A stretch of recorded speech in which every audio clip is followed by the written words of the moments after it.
Good morning everyone. शुरू करते हैं नेक्स्ट जो स्टैट्यूटरी बॉडी स्टार्ट की थी हम लोगों ने। तो कल हम लोगों ने क्या देखा था? नीति आयोग और लोकपाल। आगे हम लोग देखते हैं राष्ट्रीय महिला आयोग। मुख्य मुख्य बातें देखेंगे, जैसे महिला आयोग क्या है? एक सांविधिक निकाय है।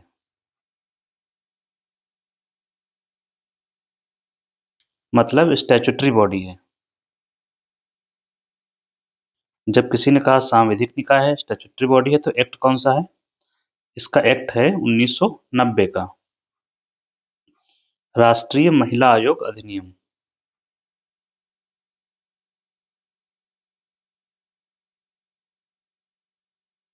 राष्ट्रीय महिला आयोग अधिनियम 1990। और जो कोई स्टैट्यूटरी बॉडी होता है वो नॉन कॉन्स्टिट्यूशनल बॉडी भी होता है, वो आपको अंडरस्टूड करके चलना है। इसका मंत्रालय कौन सा होगा? मतलब कौन से मंत्रालय के अंतर्गत काम करता है? तो मंत्रालय है वुमेन एंड चाइल्ड डेवलपमेंट। महिला एवं बाल विकास मंत्रालय के प्रशासनिक नियंत्रण में काम करता है। महिला एवं बाल विकास मंत्रालय। जो भी ऑटोनॉमस बॉडी होती हैं उनका, वो किसी न किसी मंत्रालय के अंडर में काम करती हैं, बस स्वतंत्र होती हैं वो काफी हद तक। तो इनका मंत्रालय हो जाएगा महिला एवं बाल विकास मंत्रालय। कार्य क्या हो जाएगा? चूंकि वुमेन कमीशन है तो महिला अधिकारों की रक्षा करना। महिलाओं के जो विधिक अधिकार हैं, कानून द्वारा प्रदत्त, और जो संवैधानिक अधिकार है, इन दोनों अधिकारों की रक्षा करना। जो भी कमीशन होता है वो जिससे जुड़ा हुआ है उसके अधिकारों की रक्षा करता है। To safeguard the rights of women. Next इसका जो कंपोजिशन होगा,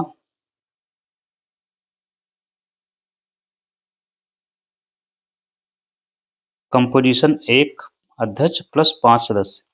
इसका मतलब बहुसदस्यीय निकाय है। बहुसदस्यीय निकाय। चूंकि इसका जो कार्य है महिलाओं के अधिकारों की रक्षा करना, प्लस इससे जुड़ी हुई जो शिकायतें होती हैं, कंप्लेंट्स, महिला अधिकारों के उल्लंघन से जुड़ी हुई शिकायतें, उनकी जांच करना।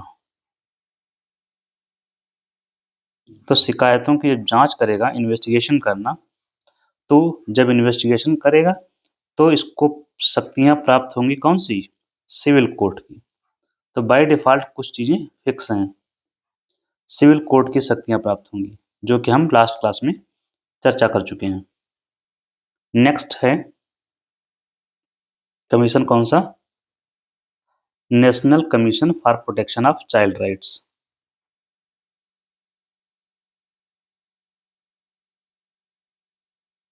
National commission for protection of child rights.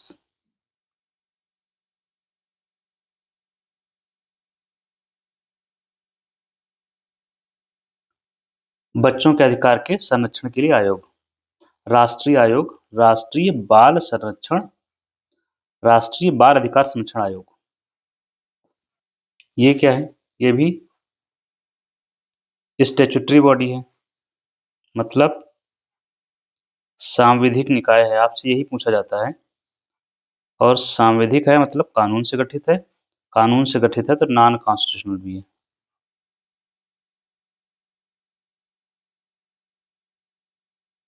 Non constitutional का हिंदी क्या होता है? गैर संवैधानिक, या एक शब्द प्रयोग करते हैं संविधानेतर। इसी के लिए संविधानेतर आयोग है या संस्था है। सांविधिक निकाय है कैसे? कौन से एक्ट के तहत गठित हुआ है इसका? तो एक एक्ट है commission for the protection of child rights.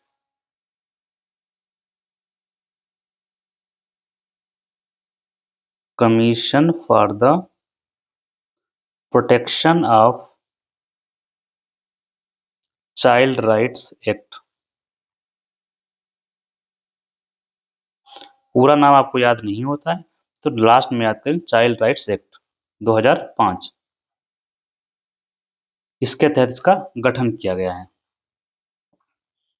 और कौन सी मिनिस्ट्री के अंडर काम करेगा? महिला एवं बाल विकास मंत्रालय। क्यों? क्योंकि बच्चों के अधिकारों के लिए है ये। वुमेन एंड चाइल्ड डेवलपमेंट, महिला एवं बाल विकास मंत्रालय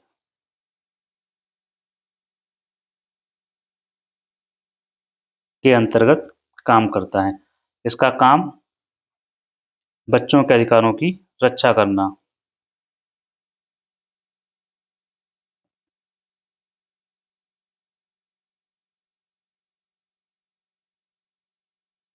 उनको बच्चे के अधिकारों की रक्षा करना, बच्चों के अधिकारों को प्रमोट करना,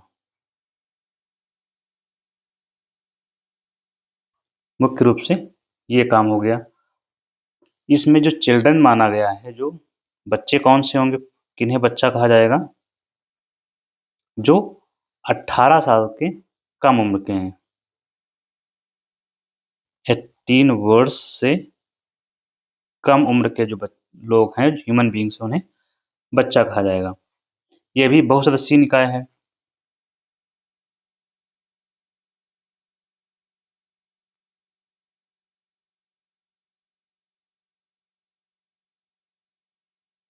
तो ये हो गया इसके बारे में, national commission for the protection of child rights. अभी हम लोग याद है, जब हम पढ़ रहे थे एनएचआरसी, तो वहां पर हमने पढ़ा था national commission for the protection of child rights. तो इसका जो अध्यक्ष होता है वो इसका एनएचआरसी का एक्स ऑफिशियो मेंबर होता है। तो इसका अध्यक्ष जो होता है, पदेन सदस्य होता है, कहाँ का? नेशनल ह्यूमन राइट कमीशन का। तो ये हो गया basic national commission for the protection of child rights के बारे में। थर्ड है राष्ट्रीय अल्पसंख्यक आयोग। यहां से क्वेश्चन पूछा जाता है माइनॉरिटीज को लेकर के।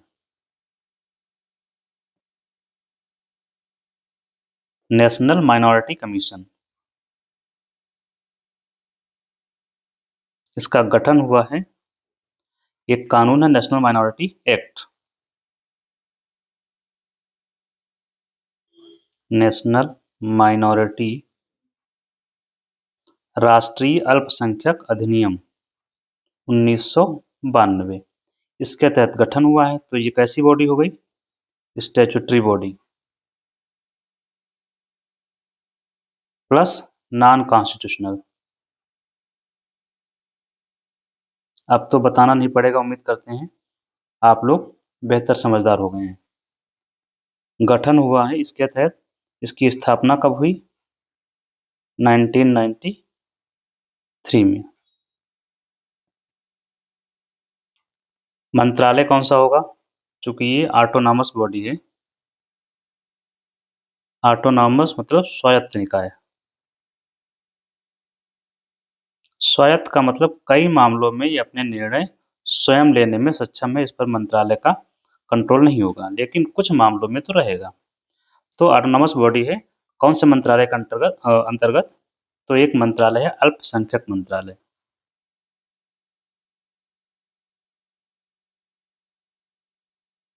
अल्पसंख्यक मंत्रालय, उसी के अंतर्गत काम करती है ये राष्ट्रीय अल्पसंख्यक आयोग। और इसको जो है, ये जो मंत्रालय था पहले इसका पार्ट था सामाजिक न्याय और अधिकारिता मंत्रालय का पार्ट था। तो ये मंत्रालय 2006 में बना है। किससे अलग किया गया था? अलग करके सामाजिक न्याय एवं अधिकारिता मंत्रालय से।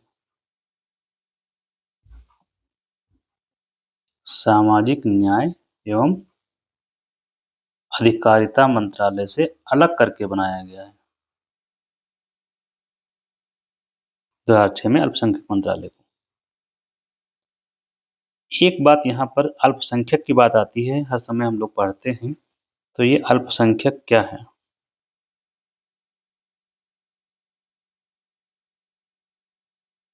तो यहाँ पर जो अल्पसंख्यक है उसको परिभाषित नहीं किया गया है।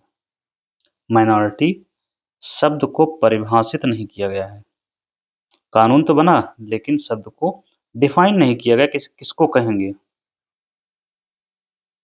तो बेसिकली कहीं भी डिफाइन नहीं है अल्पसंख्यक शब्द, ना तो हमारे संविधान में है। अगर हम संविधान की जब बात करते हैं तो हमारा जो आर्टिकल 29 और 30 है उसमें 2 अल्पसंख्यकों की बात की गई है।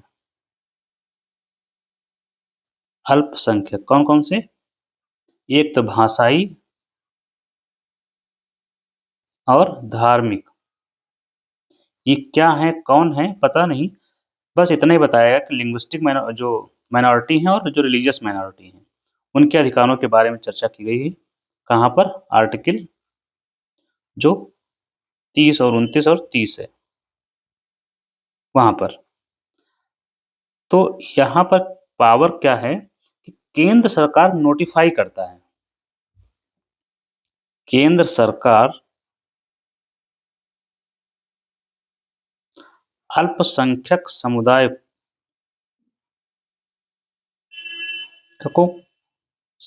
को नोटिफाई कर सकती है।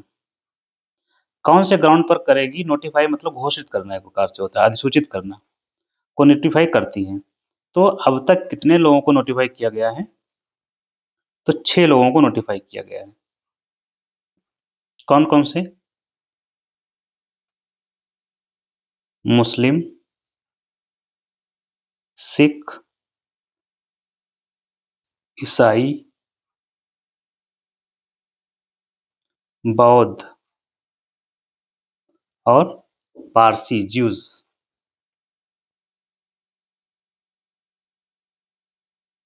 और लास्ट में अभी किया गया है लेटेस्ट में जैन को।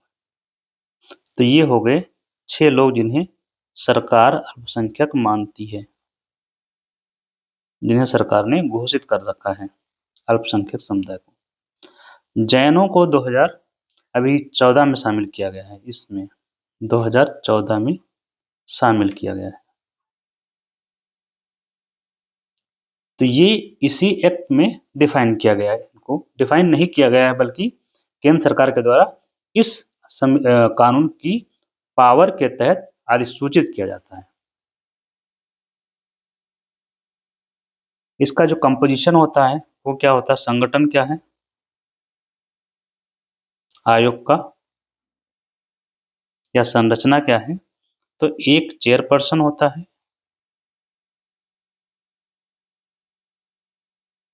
एक उपाध्यक्ष प्लस 5 सदस्य। तो ये बहुसदस्यीय निकाय हो गया। और इसका काम भी वही है, अल्पसंख्यकों के अधिकारों को प्रोटेक्ट करना।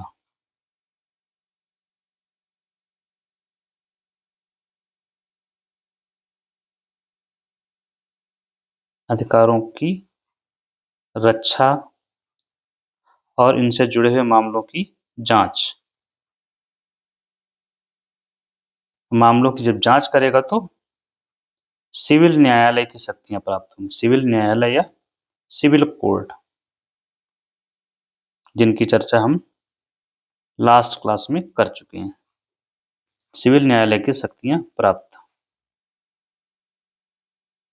ये हो गया हमारा अल्पसंख्यक मंत्रालय, अल्पसंख्यक कमीशन। नेक्स्ट है केंद्रीय सूचना आयोग।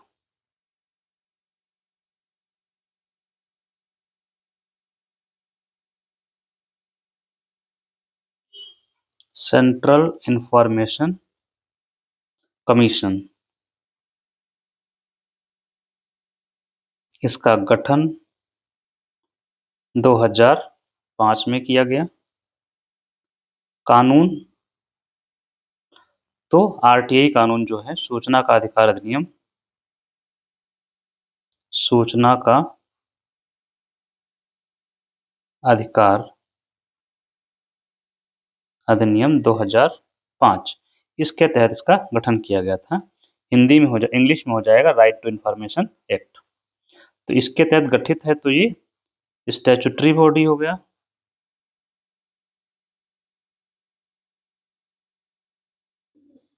Plus non constitutional.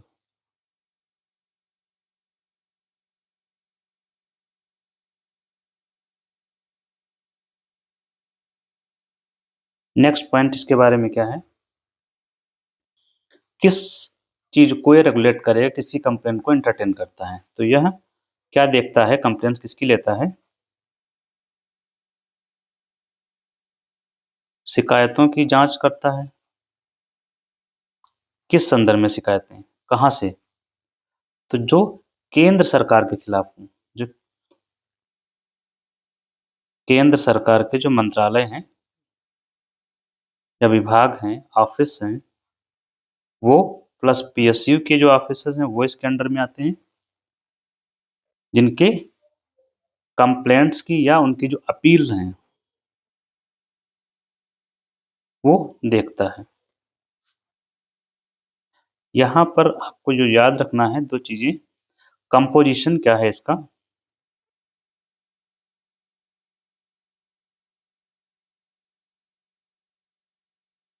Composition 1+10।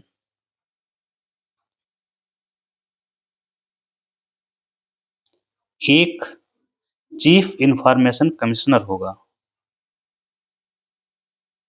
Chief information commissioner, जो इसको लीड करेगा, नेतृत्व करता है। और 10 लोग क्या होंगे, ये होंगे इंफॉर्मेशन कमीशन, सूचना आयुक्त केवल होंगे, इंफॉर्मेशन कमिश्नर, मतलब सूचना आयुक्त होंगे। एक मुख्य सूचना आयुक्त और अधिकतम 10 सूचना आयुक्त होंगे। इन दोनों की जो नियुक्ति होती है,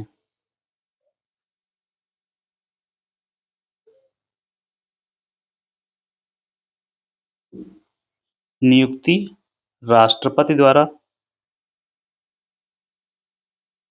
लेकिन एक चयन समिति की अनुशंसा पर।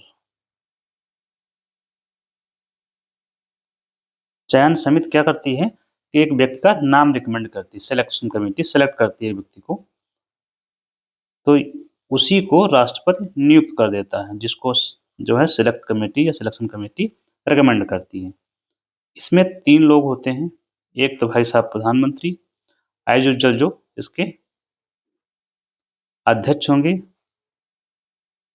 दूसरा एलओपी लीडर ऑफ अपोजिशन, कहाँ, लोकसभा में,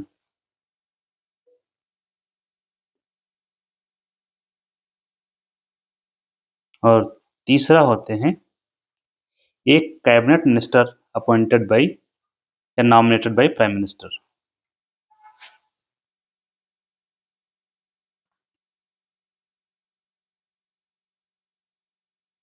एक होगा कैबिनेट मंत्री। और इनके पास भी जब काम करते हैं तो सिविल कोर्ट की शक्ति होती है।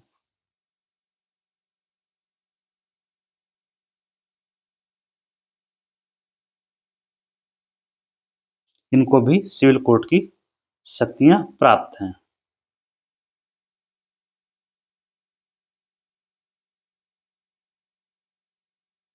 4 हो गए, 5वां देखते हैं संगठन कौन सा है।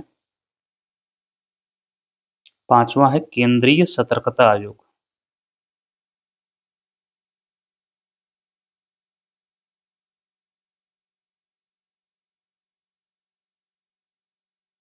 Central vigilance commission.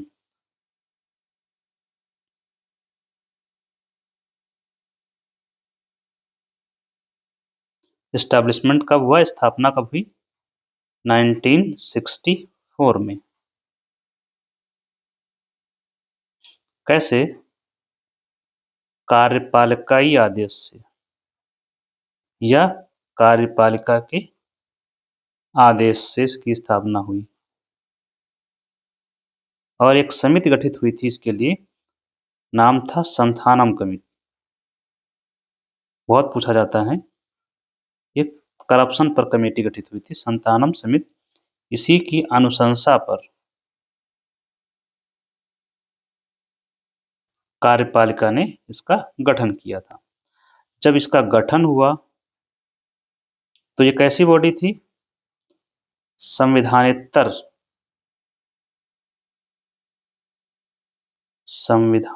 संस्था थी, या नॉन कॉन्स्टिट्यूशनल।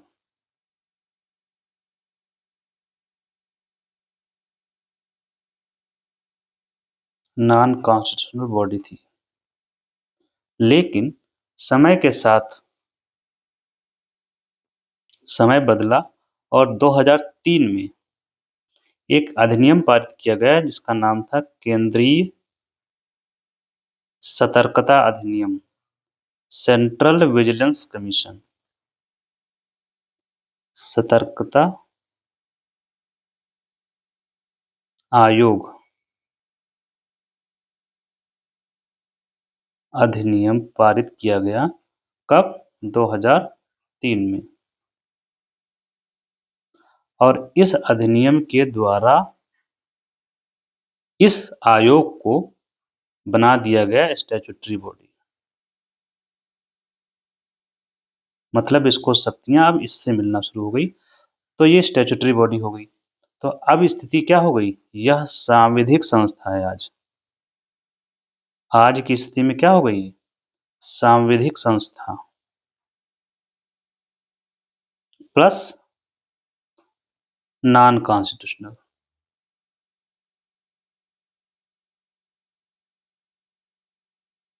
तो ये हो गया इसका स्थापना का, जो आपसे पूछा जाता है।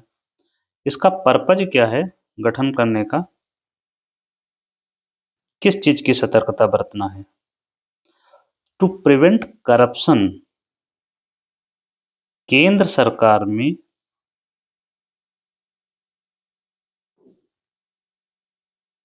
भ्रष्टाचार पर रोक लगाना।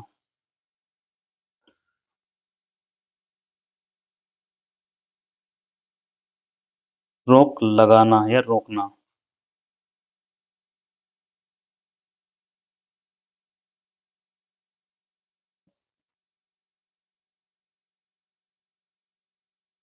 मतलब जो केंद्र सरकार के कार्यालय हैं, जो कर्मचारी हैं, अधिकारी हैं, उनके द्वारा किए जाने वाले भ्रष्टाचार पर रोक लगाना इसका मुख्य काम है। प्लस एक और काम है जो एक आपने पढ़ा होगा, व्हिसिल ब्लोअर एक्ट।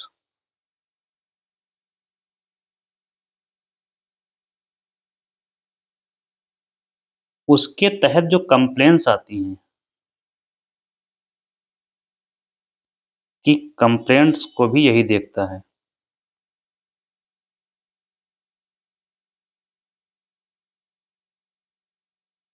निस्तारित करना।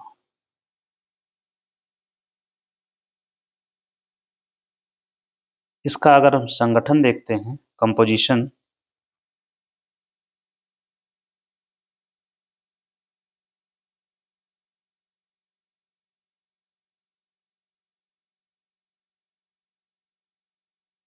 तो इसमें एक होता है चीफ विजिलेंस कमिश्नर।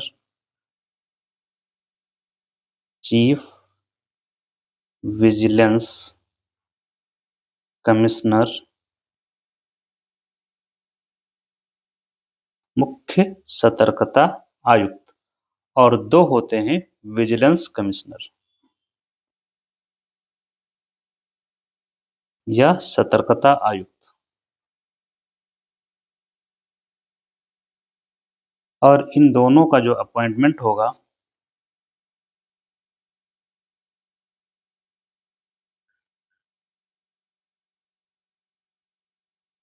नियुक्ति राष्ट्रपति के द्वारा की जाएगी, और राष्ट्रपति द्वारा भी की जाएगी, लेकिन सिलेक्शन कमेटी की अनुशंसा पर, चयन समिति की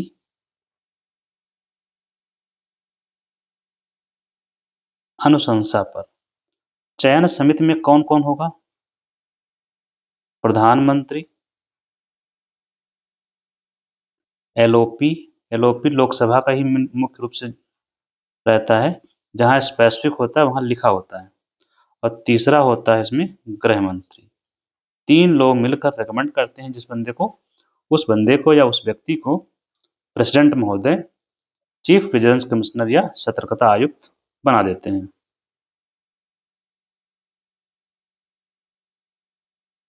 अगर हम इनका टेन्योर देखें, टेन्योर मतलब कार्यकाल, कार्यकाल मतलब कितने समय तक ये पद पर रह सकते हैं। जैसे सरकारी कर्मचारी 60 साल तक रहता है पद पर, इनकी ऐसी स्थिति नहीं है। या तो ये 4 साल तक रहेंगे या फिर 65 साल की आयु तक। मतलब ये हुआ कि कोई 60 साल का है एक व्यक्ति जिसको नियुक्त किया गया, तो 64 साल तक वो पद पर रहेगा, उसके 64 साल पर रिटायर हो जाएगा। मान लीजिए कोई नियुक्त हुआ 62 साल की आयु पर, तो 65 पर उसको रिटायर होना पड़ेगा, भले ही उसके 3 साल हुए हैं, क्योंकि दोनों में से जो पहले हो वो करना है। तो इनका जो नियुक्ति है राष्ट्रपति करता है, तो रिमूवल भी यही करता है। जो नियुक्ति है वही रिमूवल भी करता है, मतलब पद मुक्ति भी यही करेगा। अगर हम इसका मुख्यालय देखें कहाँ है, हेडक्वार्टर, तो हेडक्वार्टर है नई दिल्ली में। कार्यों में अगर इसका हम देखते हैं एक मुख्य कार्य, तो ये सीबीआई को सुपरिंटेंडेंट करता है। सुपरिंटेंडेंस मतलब निरीक्षण और अधीक्षण का काम करता है सीबीआई को। सीबीआई के सीबीआई का अधीक्षण करना,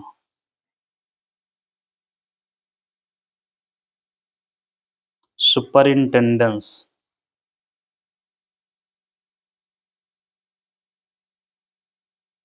ये एक काम महत्वपूर्ण काम है इसका। प्लस जो करप्शन वाले जो मामले होते हैं, जो प्रिवेंशन ऑफ करप्शन एक्ट के तहत होते हैं, 1988 का है, वो सब इसी की निगरानी में होते हैं। जांच भले सीबीआई करती है, बट निगरानी यही करता है। नेक्स्ट, केंद्रीय सतर्कता आयोग हो गया 5। 6 है सीबीआई, हिंदी में केंद्रीय अन्वेषण ब्यूरो।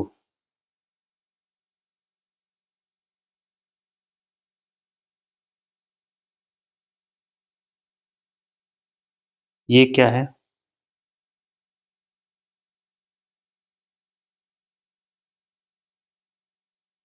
इसकी स्थापना का इतिहास काफी पुराना है।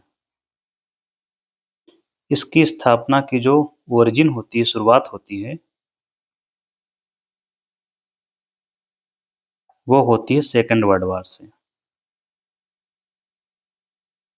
1941 में इसकी स्थापना की गई थी। 1941 में स्थापना की गई थी, क्यों? क्योंकि आपको याद है चल रहा था कौन सा वार? सेकेंड वर्ल्ड वार, द्वितीय विश्व युद्ध चल रहा था उस समय, और भारत भी उसमें शामिल था। इस दौरान जो हमारी सरकार थी, भारत की सरकार जो थी, उसका एक डिपार्टमेंट था, war and supply department. Department का क्या नाम है? युद्ध और आपूर्ति विभाग। इसमें जो करप्शन चल रहा था,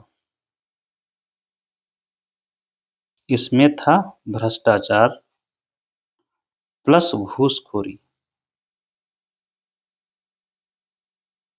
इसकी जांच करने के लिए बनाया गया था इसको, जांच के लिए बनाया गया था।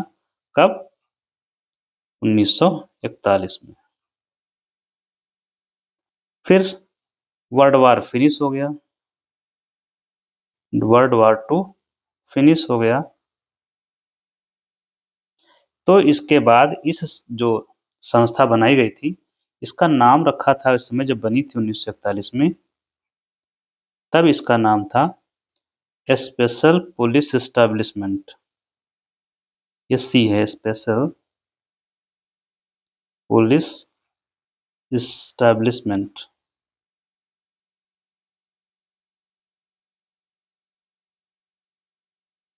SPE नाम था इसका। वर्ल्ड वार 2 जब फिनिश हो गया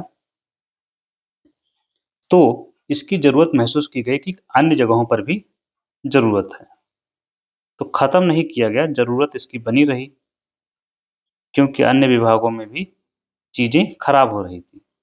तो इसके लिए एक नया कानून पास किया गया। उस समय की जो सरकार थी उसने एक नया कानून पारित किया जिसका नाम है DSP एक्ट 1946। ये बहुत जरूरी एक्ट है, आपको पता होना चाहिए। फुल फॉर्म क्या है? Delhi special police establishment act.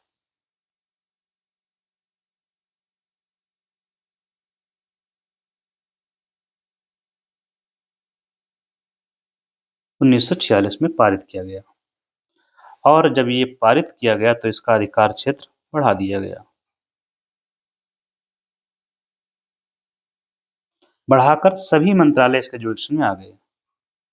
पहले केवल वार सप्लाई था, अब सभी विभाग मंत्रालय सब इसके क्षेत्राधिकार में आ गए, मतलब कहीं भी करप्शन हो रहा है तो ये जांच अब कर सकता है।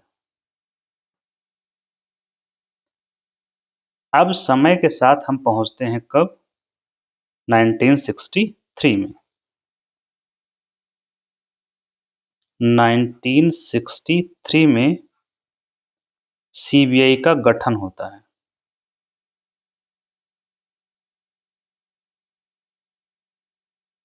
तो आपसे कोई CBI का गठन पूछे तब बताएंगे 1963 में किया गया। और ये जो पावर थी, जो SPE था, स्पेशल पुलिस एस्टेब्लिशमेंट, SPE को इसी में शामिल कर दिया गया, इसी में शामिल कर दिया गया या मिला दिया गया, इसी में शामिल हो गया एक आर्गन के रूप में। और ये जो CBI बनी, इसको पावर दी गई कहां से? क्यों? देखिए, कोई भी संस्था जो होती है काम करती है तो उसको कहीं से पावर मिलती है।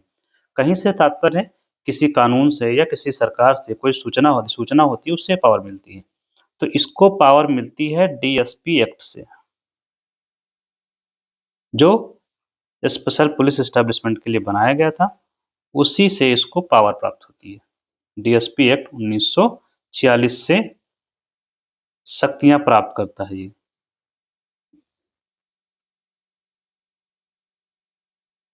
लेकिन अभी भी स्टैट्यूटरी बॉडी नहीं है। इसका जो गठन हुआ है, इसको इससे शक्तियां मिलती हैं लेकिन इसका गठन नहीं किया गया है। इसका गठन कार्यपालिका आदेश से हुआ है। इसका गठन कार्यपालिका के आदेश से किया गया है, जैसे कि नीति आयोग और योजना आयोग। जब कार्यपालिका के आदेश से गठित किया गया, इसका मतलब ये स्टैट्यूटरी बॉडी नहीं है।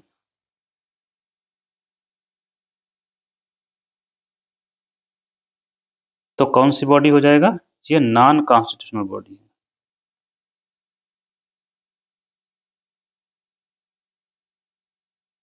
नॉन कॉन्स्टिट्यूशनल बॉडी या संस्था है।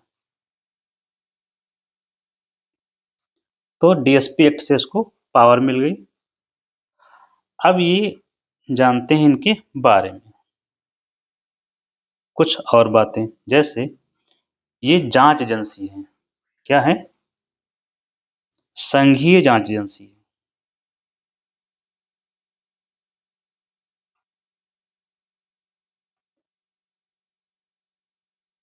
या केंद्रीय जांच एजेंसी है।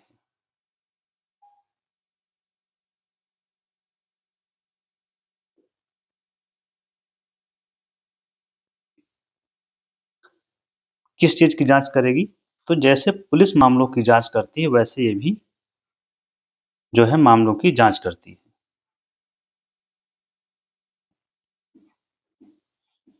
तो मामले जैसे जो आते हैं इसके पास जांच के लिए, एक मिनट हम लोग पहले इसके जो डायरेक्टर्स हैं कि उनके बारे में चर्चा करते हैं, फिर आगे बढ़ते हैं।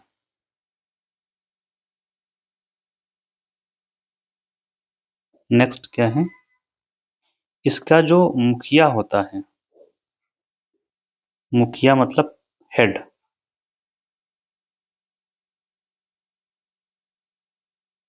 इसके हेड या प्रमुख को क्या बोलते हैं? डायरेक्टर बोलते हैं। और डायरेक्टर जो होता है इसका जो कार्यकाल होता है वो 2 साल होता है फिक्स। 2 साल का फिक्स कार्यकाल होता है, मतलब जब भी नियुक्त किया जाएगा वो 2 साल तक पद पर रहेगा। प्लस ये मंत्रालय कौन सा है इसका जिसके अंडर ये काम करता है? कौन सा मंत्रालय है? तो ये काम करता है डीओपीटी के अंतर्गत। एक मिनिस्ट्री है उसके अंतर्गत आता है, ministry of personal and public grievance.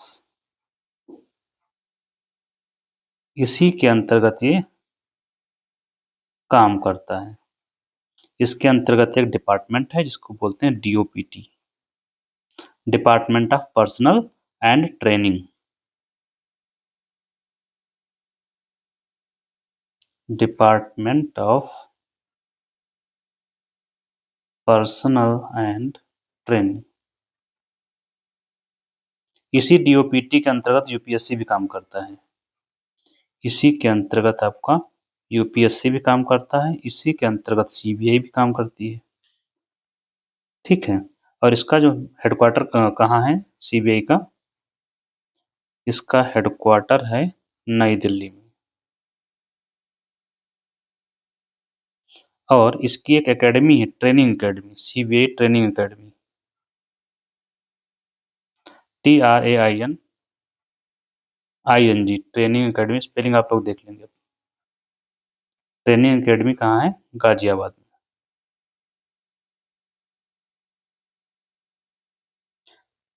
अब यहाँ पर सीबीआई कौन से मामलों की जांच करती है या इसका जुरिडिक्शन क्या है?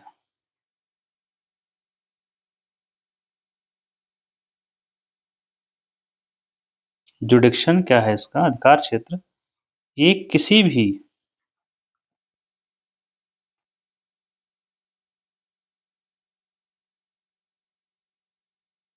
मामले की जांच कर सकता है।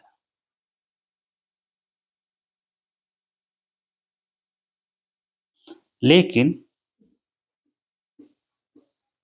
इसके तरीके हैं 3-4। एक तो ये स्वतः, जिसको बोलते हैं सो मोटो, सो मोटो भी किसी मामले की जांच कर सकता है। दूसरा, केंद्र सरकार अगर कहती है किसी मामले को जांच करने के लिए तो कर सकती है। तीसरा ये भी हो सकता है कोई राज्य सरकार कहे तो कर सकती है। और चौथा, अगर सुप्रीम कोर्ट या हाई कोर्ट कहे तो मामले की जांच कर सकती है। कोई भी मामला हो, मर्डर से लेकर के फिरौती, डकैती, करप्शन, भ्रष्टाचार से लेकर, भ्रष्टाचार है, इकोनॉमिक ऑफेंस है,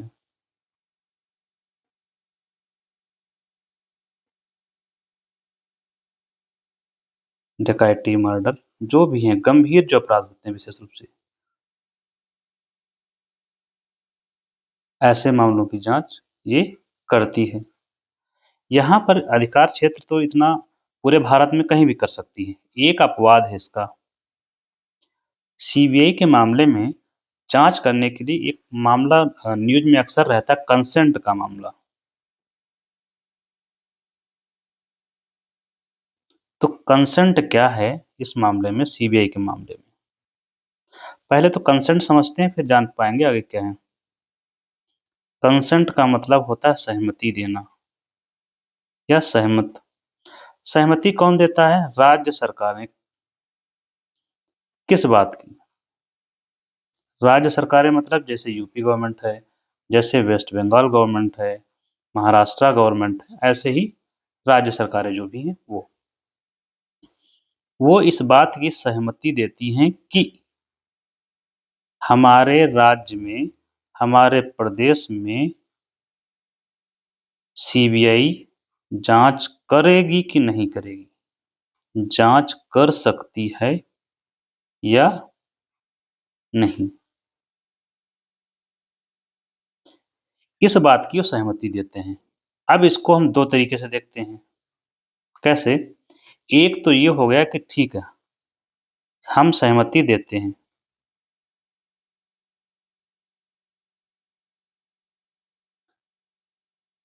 किस चीज की? जांच करने की। अब जांच कोई भी करना है तो जब ये सहमति दे दी तो इसको बोलते हैं जनरल कंसेंट, सामान्य सहमति दे दी। अब सीबीआई को कोई मामले की जांच करनी है, कुछ भी करना है उस राज्य, मान लीजिए कि तमिलनाडु में कोई घटना घटी तो सीबीआई जाएगी, तमिलनाडु में जिसको अरेस्ट करना है, जांच करनी है, करेगा और चली आएगी। जनरल कंसेंट है। कभी कभी मामला तब फंस जाता है कि कुछ स्टेट, राज्य अपनी सहमति नहीं देते हैं, राज्य सहमति विदड्रॉ कर लेते हैं, विदड्रॉ कर लेते हैं। कंसेंट दी थी तो जब तक कंसेंट थी तब तक आप जांच कर सकते थे, अब विदड्रॉ कर ली तो अब जांच नहीं कर सकते। मतलब स्टेट में घटित होने वाली किसी भी घटना या किसी भी मामले की जांच अब सीबीआई नहीं कर सकती अगर राज्य ने अपनी सहमति ले ली है सीबीआई से। तो अब यहां पर एक क्लॉज जुड़ता है स्पेसिफिक कंसेंट का।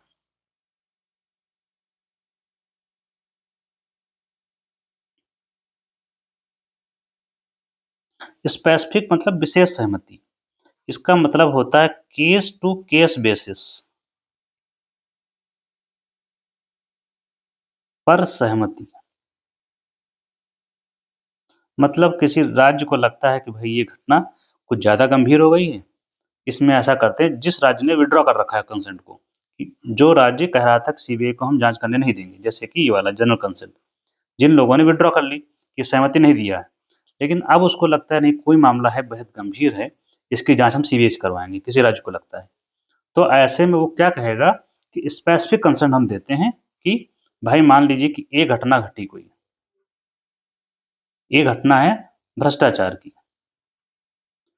तो क्या कहेगा कि हम इस मामले पर सहमति देते हैं केवल, तो केवल इसी मामले की जांच करेगी सीबीआई, बस केवल इसी मामले की जांच। क्या आप लोग समझ पा रहे हैं जो मैं समझाना चाह रहा हूं? तो केवल इसी मामले की जांच करेगी, ये जांच खत्म, कंसेंट खत्म, किसी और मामले की वो जांच नहीं कर सकता। तो हर मामले की जांच करने के लिए सीबीआई को उस राज्य की अनुमति लेनी होगी। तो ये हो गया जनरल कंसेंट और ये हो गया स्पेसिफिक कंसेंट। तो जनरल कंसेंट है तो किसी भी मामले की जांच कर सकती सीबीआई, किसी भी मामले की, उस राज्य में किसी भी मामले की जांच कर सकती है। और जनरल कंसेंट विड्रॉ कर लिया तब वो जांच नहीं कर सकते, उसके लिए फिर आप case to case basis specific consent लेना पड़ेगा राज्य की। यहाँ पर जब मामला आता है स्पेसिफिक कंसेंट का, तो जब हाई कोर्ट और सुप्रीम कोर्ट आदेश करते हैं, हाई कोर्ट और सुप्रीम कोर्ट, तो राज्य को अपनी स्पेसिफिक कंसेंट देनी पड़ती है, राज्य बाध्य हो जाता है। मतलब अगर सुप्रीम कोर्ट और हाई कोर्ट ने कह दिया कि इस मामले की जांच सीबीआई करेगी, तो उस राज्य ने सहमति दे रखी हो ना दे रखी हो कोई फर्क नहीं पड़ता, उस राज्य को स्पेसिफिक कंसेंट देनी होगी मामले की जांच के लिए। तो ये दोनों के बीच का डिफरेंस हो गया, जनरल कंसेंट और स्पेसिफिक कंसेंट का क्या मसला है। एक बात यहाँ पर और, ये कंसेंट की जरूरत क्यों पड़ती है, कारण क्या है इसके पीछे का? कारण ये है कि देखिए, पुलिस आप लोग जानते होंगे, पुलिस क्या काम करती है? लॉ एंड ऑर्डर मेंटेन करने का काम करती है राज्य में। कहाँ? राज्य में। तो पुलिस, लॉ एंड ऑर्डर ये किसके विषय हैं? ये राज्य सूची के विषय हैं। राज्य सूची पर किसका अधिकार होता है? राज्य का। और सीबीआई किसकी है? केंद्र सरकार की। और काम क्या करेगी? पुलिस वाला, मामले की जांच करना। तो इससे होता क्या है, जब सीबीआई किसी राज्य में किसी मामले की जांच करने जाती है या जांच करती है, तो पुलिस की जो शक्तियां होती हैं वो सीमित हो जाती हैं। मतलब ये कि पुलिस के अधिकारों में, ये मान लीजिए कि अगर सीबीआई है ये और ये है पुलिस, तो सीबीआई जब जाएगी तो जो काम पुलिस कर रही थी अब सीबीआई करने लगेगी। तो दिक्कत ये है कि यहाँ पर जो बैठी पुलिस होगी उसकी शक्तियां क्या हो जाएंगी? कम हो जाती हैं, या पुलिस की शक्तियों में इनक्रोचमेंट होता है, अतिक्रमण करती है सीबीआई। और पुलिस किसके कंट्रोल में काम करती है? चीफ मिनिस्टर की, जो राज्य का चीफ मिनिस्टर होता है। तो क्या कोई मिनिस्टर चाहेगा कि उसकी शक्तियां कम हो? नहीं चाहेगा। हो सकता है कोई उसका मामला हो, इंटरफेयर करना नहीं चाह रहा है, तो इस वजह से इन दोनों के बीच टसल बना रहता है। खैर आगे चलते हैं। एक बात और यहाँ पर हमें सीबीआई के बारे में देखना है, वो मैं यहीं लिख देता हूँ जहाँ पर डायरेक्टर है। इसका जो प्रमुख होता है डायरेक्टर होता है, और कार्यकाल कितना होता है? 2 साल का। लेकिन इसकी जो नियुक्ति होती है, इसकी नियुक्ति केंद्र सरकार करती है, लेकिन एक चयन समिति की अनुशंसा पर, सिलेक्शन कमेटी। कई बार ये पूछा जाता है, तो चयन समिति में कौन से लोग होते हैं? इसमें 3 लोग होते हैं। एक तो प्रधानमंत्री, लीडर ऑफ अपोजिशन या लीडर ऑफ लार्जेस्ट पार्टी, और तीसरा होता है चीफ जस्टिस ऑफ इंडिया। ये 3 लोग होते हैं जो इसकी नियुक्ति को लेकर रिकमेंडेशन करते हैं। और इसका मोटो क्या होता है? मोटो भी है इसका, घोषित कर रखा है इन्होंने। मोटो है इंडस्ट्री,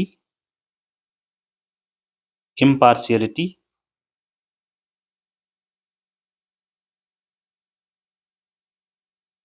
एंड इंटीग्रिटी। ये इसका ध्येय वाक्य है, मोटो है। और जो डायरेक्टर होता है उसकी सहायता के लिए ज्वाइंट डायरेक्टर्स वगैरह होते हैं। तो ये हो गया इसके बारे में, बेसिकली सीबीआई के बारे में। नेक्स्ट देखते हैं हम लोग एनआईए। ये क्या है? राष्ट्रीय जांच एजेंसी।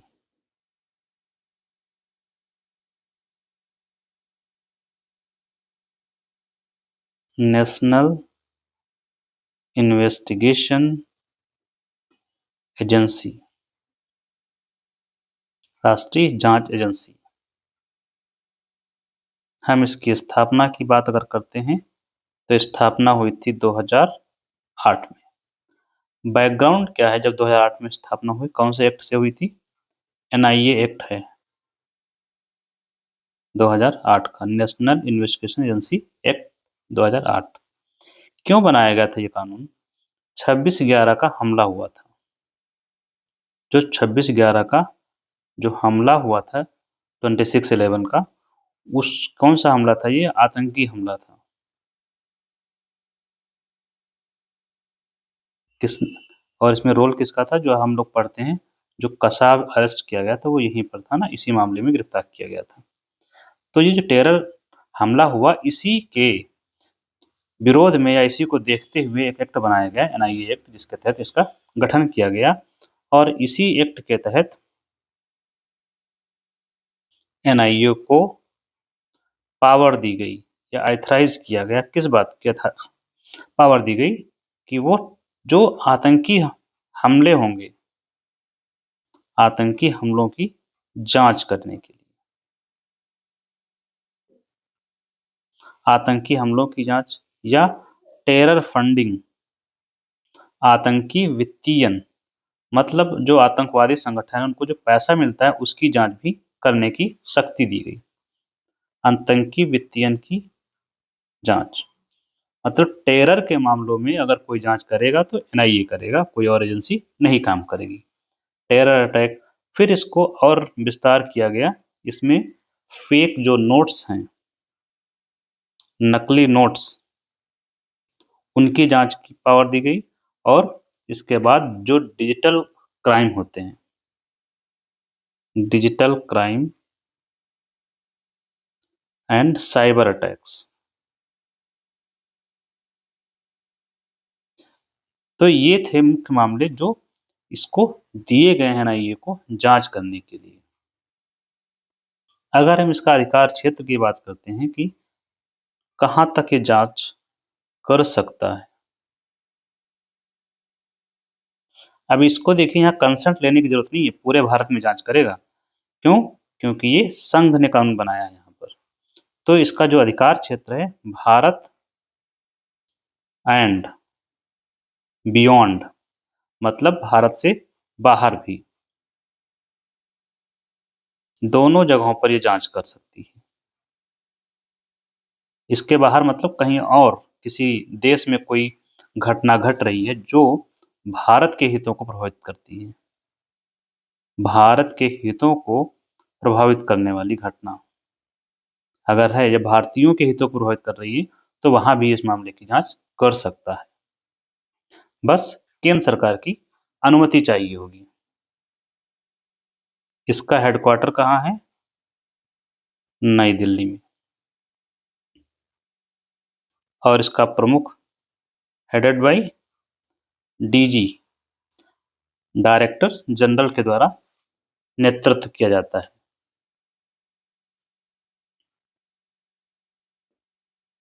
और मंत्रालय कौन सा है जिसके अंडर में है? ये गृह मंत्रालय के अंतर्गत है। इस समय गृह मंत्रालय को लीड कौन कर रहा है? मिस्टर अमित शाह। तो ये चीजें हैं एनआईए के बारे में। इसके गठन का कारण अगर हम जानना चाहें, एक तो 26/11 का हमला था ही, फिर भी तो एक बड़े पैमाने पर हो रहे आतंकी हमले, प्लस इनका जो नेचर था वो क्रॉस बॉर्डर नेचर था। आतंकी हमले, बम ब्लास्ट, इनका जो क्रॉस स्टेट नेटवर्क है,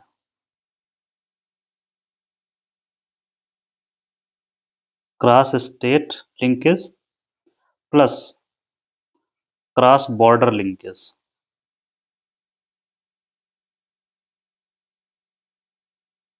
इन दोनों वजहों से जरूरत थी। क्योंकि ये सिर्फ हमारे राज्यों में ही नहीं, बल्कि एक राज्य से, एक देश से दूसरे देश के बीच भी लिंकेज था, इसलिए भी जरूरी था। और लेफ्ट विंग एक्सट्रीमिज्म बढ़ रहा है, ड्रग्स का है, जैसे ड्रग्स हैं, जो एक शब्द में कहें तो ऑर्गेनाइज्ड क्राइम, संगठित अपराध, इन सब का वजहों से हमें एक एजेंसी की जरूरत थी कि जो सेंट्रली काम कर सके बिना किसी हर्डल के। तो ये हो, हम खत्म करते हैं एनआईए की मुख्य बातें जो हैं वो यहीं से। नेक्स्ट है एनडीएमए।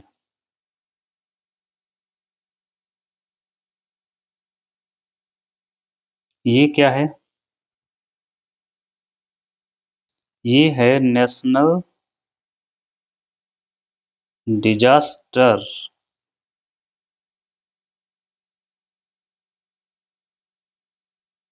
मैनेजमेंट अथॉरिटी, राष्ट्रीय आपदा प्रबंधन प्राधिकरण।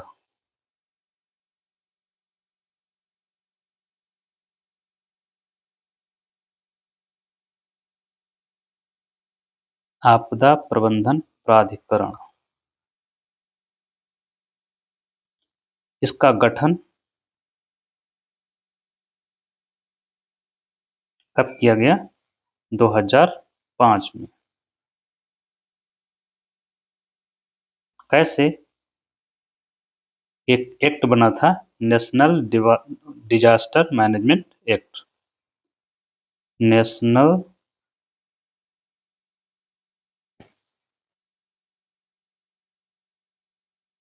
डिजास्टर मैनेजमेंट एक्ट 2005, इसके तहत इसकी गठन स्थापना की गई है। तो ये कैसी बॉडी हो गई? ये हो गई सांविधिक निकाय, स्टैट्यूटरी बॉडी, प्लस संविधानेतर।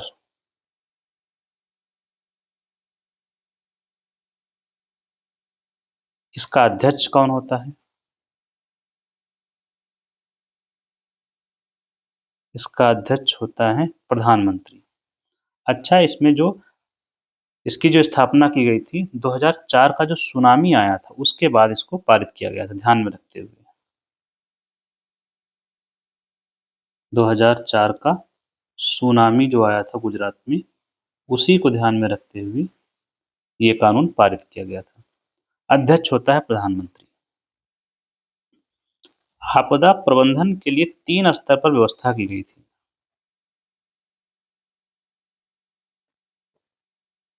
आपदा प्रबंधन के लिए 3 स्तर पर। एक तो केंद्र स्तर पर, दूसरा राज्य स्तर पर, तीसरा जिला स्तर पर। इसी कानून में प्रावधान किया गया 3 स्तर की व्यवस्था।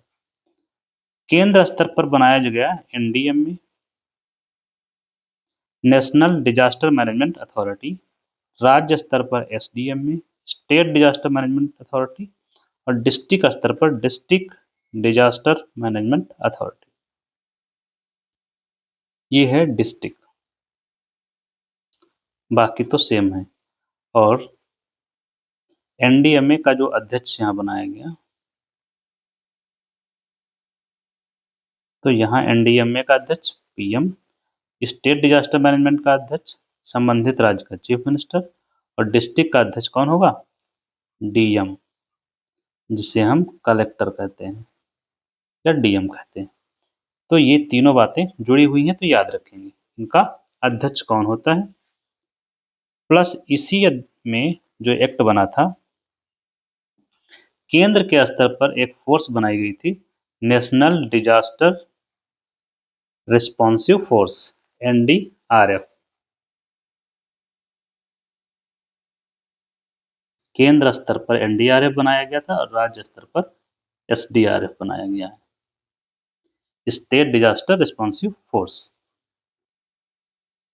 और ये जो हमारा एनडीएमए है, गृह मंत्रालय के अंडर काम करता है,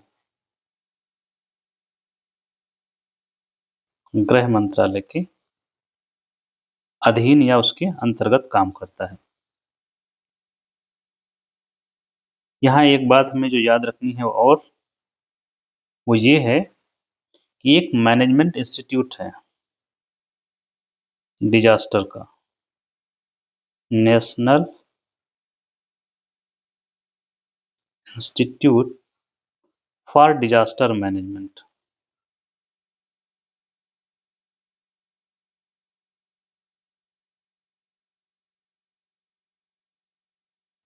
मैचिंग के लिए आता है, ये दिल्ली में है।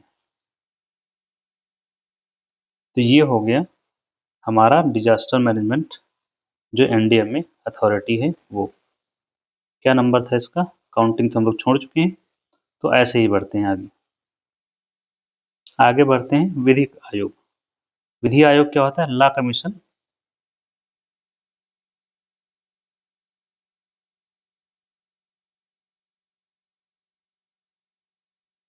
तो इसका जो गठन होता है विधि आयोग का, वो नॉन स्टैट्यूटरी बॉडी है, कार्यपालिकाई आदेश से गठित होती है ये।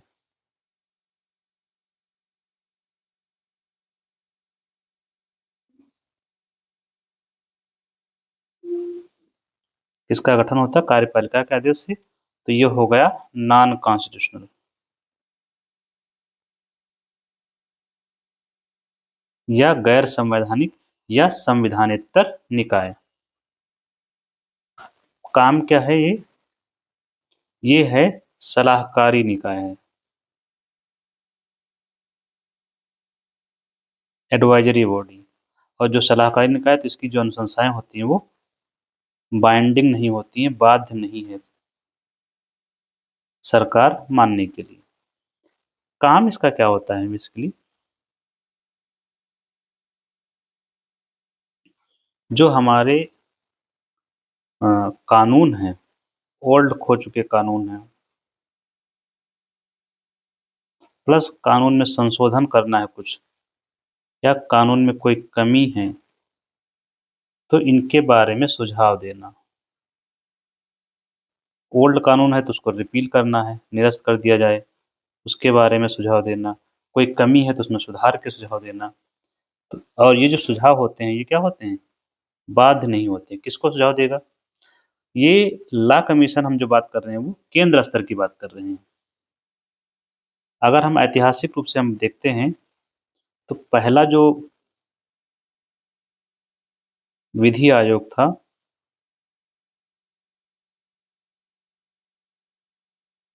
उसका चेयरमैन कौन था? मैकाले। बना था 1834 में। सबसे पहला जो है लॉ मेंबर था मैकाले। तो ये जो विधि आयोग बने, इन विधि आयोग ने ही सिफारिशें की थी आईपीसी, सीआरपीसी वगैरह की, जो आज काम कर रही हैं। और हमारा जो पहला विधि आयोग स्वतंत्र भारत का,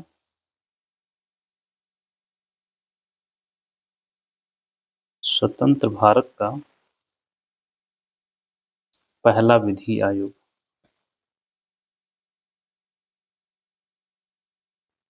कब गठित हुआ था?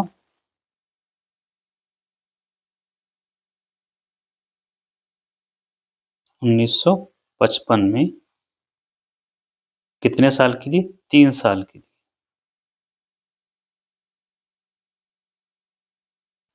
इसके अध्यक्ष कौन था? जो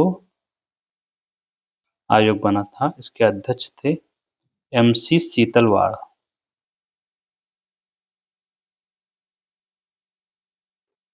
ये याद रखेंगे। और उस समय ये अटॉर्नी जनरल थे।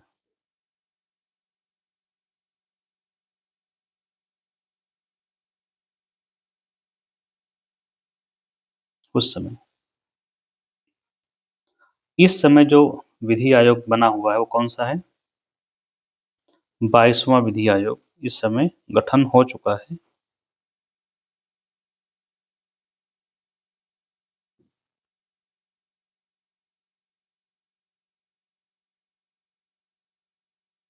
इसके अध्यक्ष कौन है? ऋतुराज अवस्थी।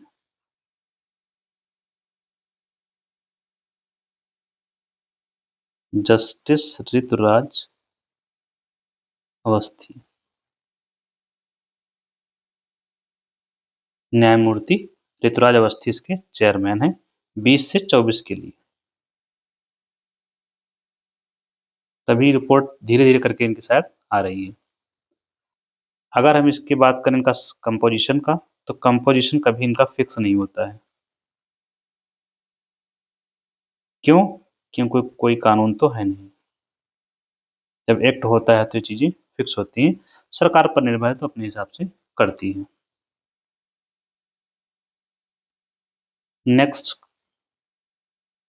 नेक्स्ट है परिसीमन आयोग, डिलिमिटेशन कमीशन।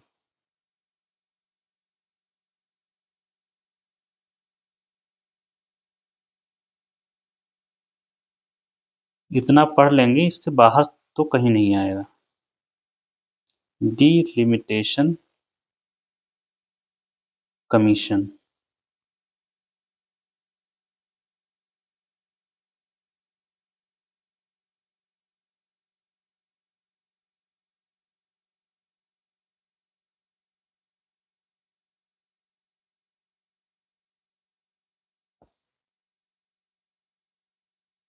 डिलिमिटेशन कमीशन में पहले हमें समझना होगा कि डिलिमिटेशन क्या होता है, मतलब परिसीमन क्या होता है।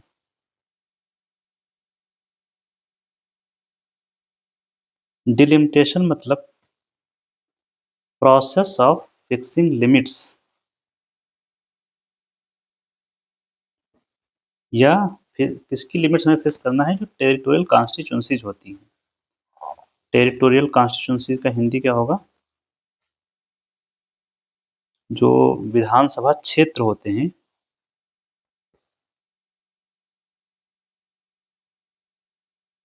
विधानसभा क्षेत्र या संसदीय क्षेत्र जो होते हैं, टेरिटोरियल कॉन्स्टिट्यूएंसीज, ये जो क्षेत्र होते हैं इसको जो बेहतर डिफाइन करते हैं निर्वाचन क्षेत्र जो होते हैं।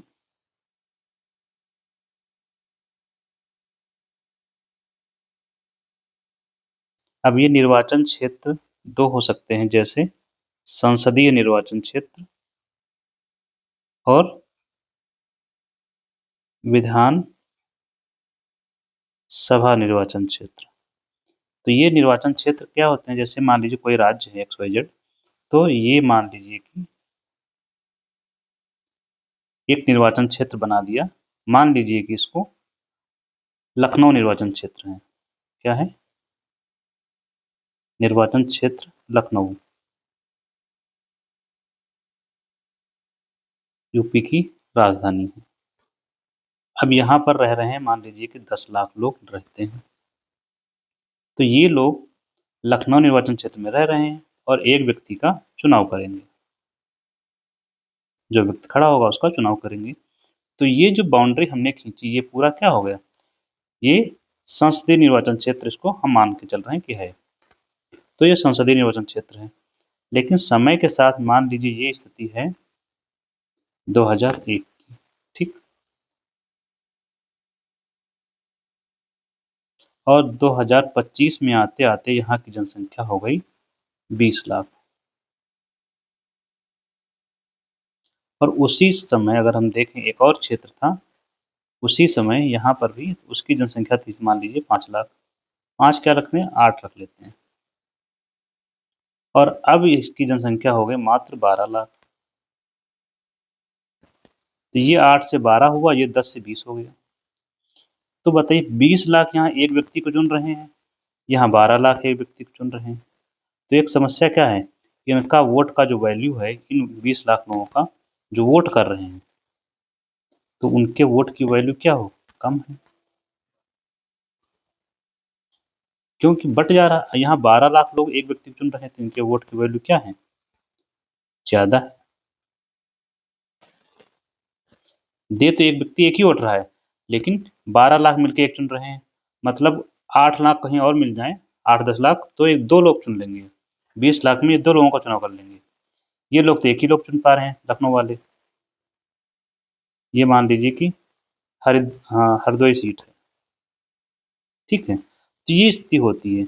इसीलिए चूंकि जनसंख्या में जो बदलाव होता है, उस बदलाव को एडजस्ट करने के लिए परिसीमन करना पड़ता है। परिसीमन मतलब बाउंड्री में चेंज। तो जैसे ये था, तो अब क्या करेंगे, इसकी बाउंड्री को ऐसे कर देंगे।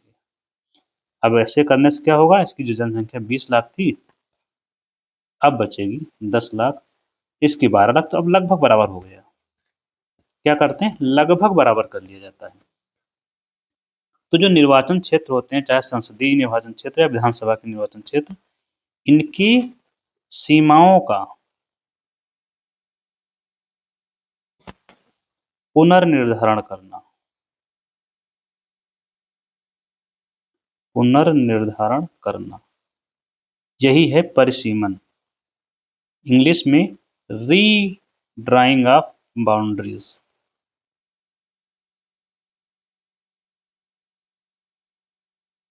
या डिमार्केशन ऑफ बाउंड्री दोबारा से करना, री डिमार्केशन ऑफ बाउंड्रीज, सीमाओं का दोबारा निर्धारण करना।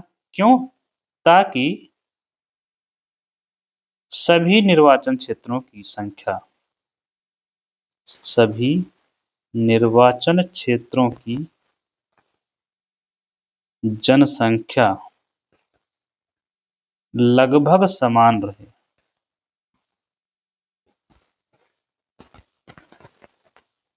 अब हम इसको आपको बताते हैं थोड़ा सा लार्ज स्केल। जैसे मान लीजिए कि ये यूपी का मैप है, तो यहाँ पर विधानसभा की सीटें कितनी हैं, 80 सीटें।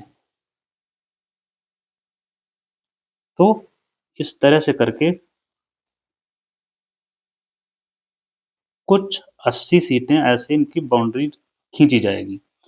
कि कौन से लोग किस क्षेत्र में शामिल होंगे। ये मानकर चलिए हमने 80 सीटें तो नहीं हो पाएंगी इसमें, 3, 4, 5, 6, 7, 8 और 9 सीटें हमने बना दी। ऐसे ही करके ये पूरी 80 सीटों की बाउंड्री होती है कि कौन से लोग किस निर्वाचन क्षेत्र में अपना मतदान करेंगे। तो ये इन्हीं का निर्धारण करना है कि कौन सी सीट में कितने लोग जाएंगे। तो सबकी जनसंख्या जो हमने 9 निर्वाचन क्षेत्र दिखाए हैं, इन सब की संख्या जनसंख्या लगभग बराबर रहे। इसका मतलब सिर्फ ये होता है कि सबका जो है बराबर अधिकार मिले। तो ये जो परिसीमन आयोग है जो गठित होता है, ये होता है स्टैट्यूटरी बॉडी।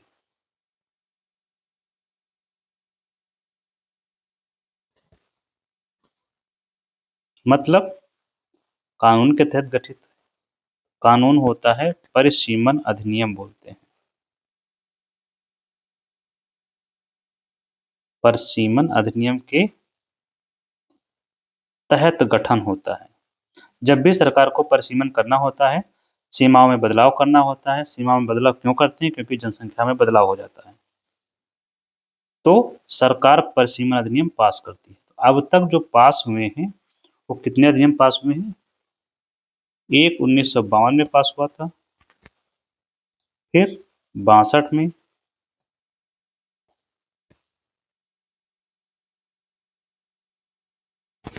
इसके बाद 1972 में और फिर 2002 में। इतने परिसीमन अधिनियम हुए हैं। इन्हीं के तहत परिसीमन आयोग का गठन किया गया है।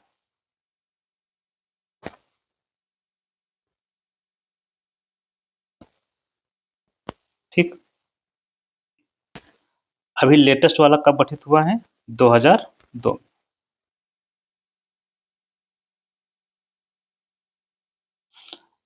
और इसका भी एडवांस में अभी आपने सुना होगा, जो जम्मू कश्मीर में छूट गया था, तो वहां पर जम्मू कश्मीर में के लिए गठित किया गया था।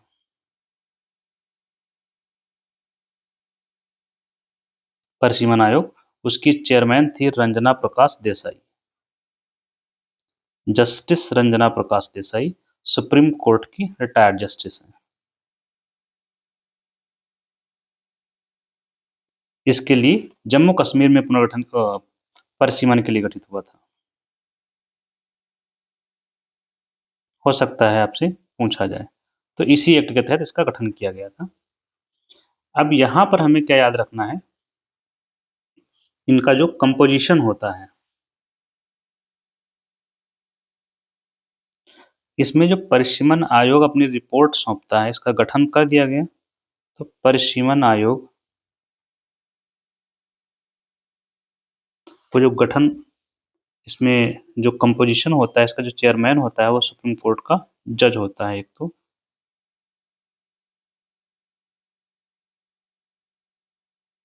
तो ये होगा, प्लस या तो इसमें चीफ इलेक्शन कमिश्नर शामिल होगा या इलेक्शन कमिश्नर शामिल होगा एक, प्लस स्टेट इलेक्शन कमीशन जो होता है वो शामिल होगा। और ये जो रिपोर्ट होती है परिसीमन आयोग की, इनकी जो रिपोर्ट होगी वो सदन में रखी जाती है। रिपोर्ट संसद में रखी जाती है और इसकी रिपोर्ट में परिवर्तन कोई संभव नहीं। मतलब ये बहुत जरूरी बात है कि संसद भी इसकी रिपोर्ट में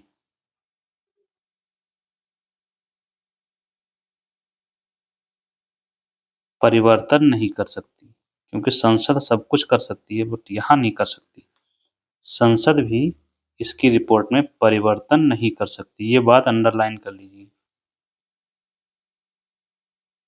इसकी जो भी रिपोर्ट आई है उसको वैसे ही स्वीकार करना पड़ता है संसद को। संसद हो, चूंकि विधानमंडल का अगर जो विधानसभा के जो निर्वाचन क्षेत्र होते हैं उसका सीमांकन होगा तो रिपोर्ट विधानसभा में रखी जाएगी, तो विधानसभा भी इसमें कोई मॉडिफिकेशन नहीं कर सकती। ये इसकी शक्ति है, बहुत ही पावरफुल होता है। पावरफुल आयोग है, मतलब बहुत ही ज़्यादा शक्ति है इस मामले में कि इसकी रिपोर्ट में कोई परिवर्तन संभव नहीं। तो इसी के साथ हम लोग जो स्टैट्यूटरी बॉडी का जो चैप्टर है वो पूरी तरह से खत्म करते हैं। ठीक है, थैंक यू।